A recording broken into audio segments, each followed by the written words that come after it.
આપણા બધાના ઘરમાં ગરોળી તો જોવા મળે જ છે, બરાબર ને? અને એને જોતાં જ ઘણા લોકો તો ડરી જાય છે. કેમ? કારણ કે એક સામાન્ય માન્યતા છે કે ગરોળી ઝેરી હોય છે. પણ શું આ વાતમાં ખરેખર કોઈ દમ છે? ચાલો, આજે આ સામાન્ય ડર પાછળનું સત્ય શું છે એ જાણીએ. તો સીધો સવાલ એ જ છે કે માની લો કે ગરોળી કરડી ગઈ તો શું થાય? શું એનાથી ખરેખર જીવને જોખમ છે? ચાલો, આ સૌથી મોટા સવાલનો સાચો જવાબ મેળવીએ. હવે જુઓ, ઘરોમાં ગરોળી હોવી એ તો સાવ સામાન્ય વાત છે, પણ એનાથી જે ડર લાગે છે એ પણ એટલો જ સામાન્ય છે.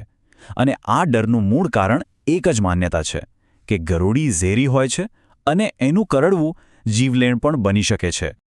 તો ચાલો, હવે આ માન્યતા અને વૈજ્ઞાનિક હકીકતની વચ્ચે જે દિવાલ છે એને તોડીએ અને સમજીએ કે સાચું શું છે. સૌથી મોટી અને કદાચ વર્ષોથી ચાલી આવતી માન્યતા કે ઘરમાં જે સામાન્ય ગરોળીઓ ફરે છે એ ઝેરી હોય છે. અને બસ આ જ એક માન્યતાને લીધે લોકો એનાથી ખૂબ ડરે છે. પણ હકીકત સાવ અલગ છે. વાસ્તવમાં આપણા ઘરોમાં જોવા મળતી મોટાભાગની ગરોળીઓમાં ઝેર હોતું જ નથી.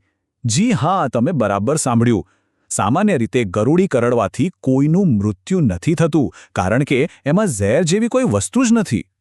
જો કે એક વાત જાણવી જ જરૂરી છે. દુનિયાભરમાં ગરોળીની અમુક એવી દુર્લભ પ્રજાતિઓ છે જે ખરેખર ખૂબ જ ઝેરી હોય છે. એમના ડંખથી શ્વાસ લેવામાં તકલીફ કે પછી ગંભીર એલર્જી પણ થઈ શકે છે. પણ રાહતની વાત એ છે કે આવી ગરોળીઓ આપણા ઘરોમાં ભૂલે ચૂકે પણ જોવા નથી મળતી. તો સવાલ એ થાય કે જો ઘરની ગરોળી ઝેરી નથી તો શું એના કરડવાથી કોઈ જ ખતરો નથી? ના, એવું બિલકુલ નથી. ખતરો છે, પણ એ ઝેરનો નથી. એ કંઈક બીજું જ છે. તો અસલી ખતરો ઝેરનો નથી, પણ બેક્ટેરિયલ ઇન્ફેક્શનનો છે, એટલે કે ચેપ લાગવાનો. થાય એવું કે ગરોળીના મોઢામાં ઘણા બેક્ટેરિયા હોય છે અને જ્યારે એ કરડે ત્યારે એ બેક્ટેરિયા સીધા આપણા ઘામાં પહોંચી જાય છે અને બસ ત્યાંથી જ ઇન્ફેક્શનની શરૂઆત થઈ શકે છે. તો હવે જો ચેપ લાગે તો એના લક્ષણો કેવા હોય છે એને ઓળખવા ખૂબ જરૂરી છે, જેથી સમયસર આપણે સાચી સારવાર લઈ શકીએ.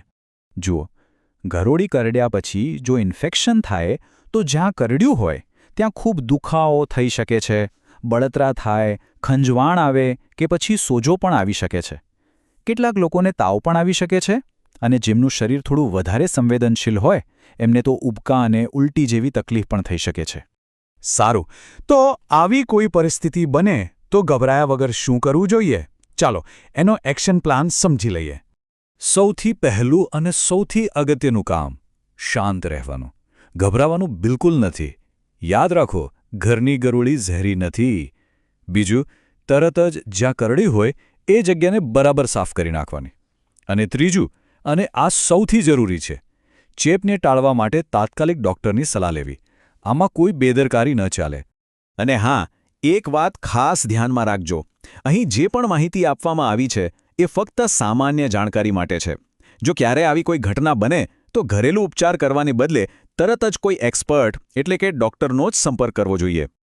તો હવે ગરોળી વિશેની આ સાચી હકીકત જાણ્યા પછી એ વિચારવા જેવું છે કે આપણા ઘરોમાં બીજા એવા કયા જીવજંતુઓ છે જેમના વિશે આવી જ ખોટી માન્યતાઓ ફેલાયેલી છે. કદાચ એના વિશે પણ વાત કરવી જોઈએ. શું કહો છો?